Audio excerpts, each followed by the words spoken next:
Vamos con el análisis del retiro de los cargos al general Salvador Cienfuegos, que estaría a punto de regresar a México. Y vamos a platicar con un experto en el tema, mi querido Jorge Fernández Menéndez. Mi querido Jorge, ¿cómo estás? Muy buenos días. Muy buenos días, Paco. Un placer estar contigo, con todo tu auditorio y con todos los amigos de Imagen, como siempre. Gracias, querido Jorge. Bueno, ¿cómo interpretamos? Ya platicamos con Juan Ibarrola, por supuesto, tú también eres un experto en el tema. ¿Cómo interpretamos esto? Como que la acusación era una acusación muy endeble, que hubo una concesión del presidente Trump a su amigo Andrés Manuel López Obrador porque no reconoció a Biden, por decir alguna cosa, o finalmente, pues bueno, esto de la cooperación y del la muy firme cooperación que tiene México con Estados Unidos no se lo cree ni la Fiscalía de México ni la de los Estados Unidos, ¿no? Mira, yo creo que hay que comenzar, bueno, ahora sí por el principio. La acusación era inverosímil. Lo dijimos aquí, platicamos contigo, lo escribimos. No tenía sustento. Si luego podemos desarrollar el tema.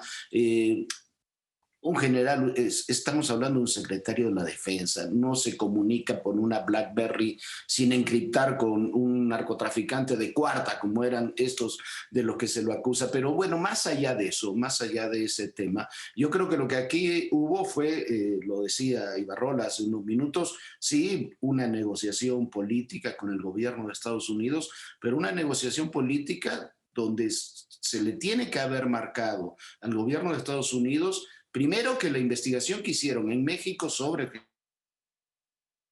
civil. Segundo, era ilegal. La DEA no tiene ninguna atribución para investigar en México y intervenir conversaciones telefónicas en México, ni con el secretario de la Defensa ni con ningún ciudadano. Tercero, era una jugada política, y era una jugada política de un fiscal como William Barr, que es un hombre intervencionista, que ha participado en muchas acciones de este tipo. William Barr ya estuvo de fiscal con el presidente Bush, padre, y tuvo participación en absolver a todos los que participaron en el Irán-Contras. Recordemos que el Irán-Contras fue lo que derivó incluso el caso Camarena en México. Me parece también que es un caso, como se dijo, que generó enorme preocupación y malestar en las Fuerzas Armadas y particularmente en el ejército mexicano, no solamente por la detención, por la forma en que se hizo la detención, por la investigación que implica que se tienen que haber intervenido las llamadas telefónicas de los mandos militares en México durante el sexenio pasado, sino también porque el secretario de la Defensa, tú lo conoces muy bien el tema, Paco, el secretario de la Defensa, en última instancia, estamos hablando de la cabeza de una institución. No es un general de una zona militar, es una institución que es transeccional. La verdad, el Ejército, las Fuerzas Armadas son las únicas instituciones realmente transeccionales que hay en el país, y donde todos los mandos actuales de la institución trabajaron con el general Cienfuegos. Fueron parte de su estructura. Uh-huh. La acusación contra el general Cienfuegos era una acusación contra el Estado mexicano y particularmente contra el ejército mexicano. Claro. Entonces, todo esto lo hacía inviable. Si a eso le sumamos, querido Paco, que el señor Trump perdió las elecciones, ya se va, ya no tiene espacio de poder, me parece que encontramos por lo menos la mayoría de las claves de lo que llevó a esta decisión, a esta determinación. Jorge, ahora vayamos a lo técnico jurídico. Y tú lo has dicho muy claramente. Esto implica haber intervenido una BlackBerry o comunicaciones del secretario de la Defensa, lo cual en sí mismo es una locura. Pero además de todo, tendría que tener la autorización de un juez, por lo menos aquí en México, porque si no se estaría vulnerando, ¿no?, la presunción de inocencia, lo cual quiere decir que cuando venga a México no se puede ni siquiera tomar en cuenta la acusación del gobierno norteamericano, porque habría sido en contra de los derechos del propio general,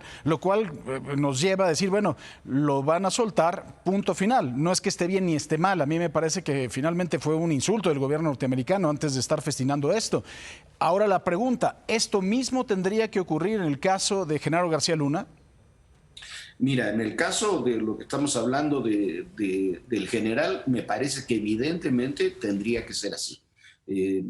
Pero me parece importante una cosa, la fiscalía, este tema que ya está en manos del fiscal Gers Manero, me parece que debería ser muy importante no solamente decir desestimamos por razones técnicas la acusación, sino hay que tomar esos folios que se enviaron y decir el general es inocente, porque si no la mancha al general y al ejército mexicano no se va a quitar. En el caso de García Luna yo creo que es diferente, pero es muy similar.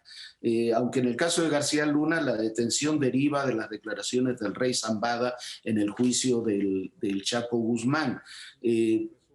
Ahora, mi opinión muy personal, en el caso de García Luna, de Cárdenas Palomino y de Ramón Pequeño García, es que es también una acusación política, que cuando salga la administración Trump me parece que se va a quedar sin sustento porque, insisto, es diferente, tiene otras características, pero es igual de inverosímil y se basa una acusación con un hombre que, como fue el caso del general Cienfuegos, trabajó íntimamente con la DEA, con la CIA, con el ejército mexicano, se basa solamente o básicamente en la declaración de un narcotraficante que busca reducir su condena. Querido Jorge, te mando un fuerte abrazo, te agradezco mucho que hayas estado el día de hoy con nosotros. Cuídate mucho, mi Jorge. Un abrazo, Paco, y permíteme un tema. Claro. El apoyo, solidaridad con el tema de Alberto Capella y las amenazas que te han hecho. Coincido plenamente contigo. El golpe a Capella es un golpe político, no tiene nada que ver con el tema de la represión a los grupos feministas allá en Cancún, porque además no fue un hecho que ordenó Capella. Un abrazo. Te lo aprecio mucho, Jorge. Gracias por decirlo. Gracias y buenos días. Buenos días.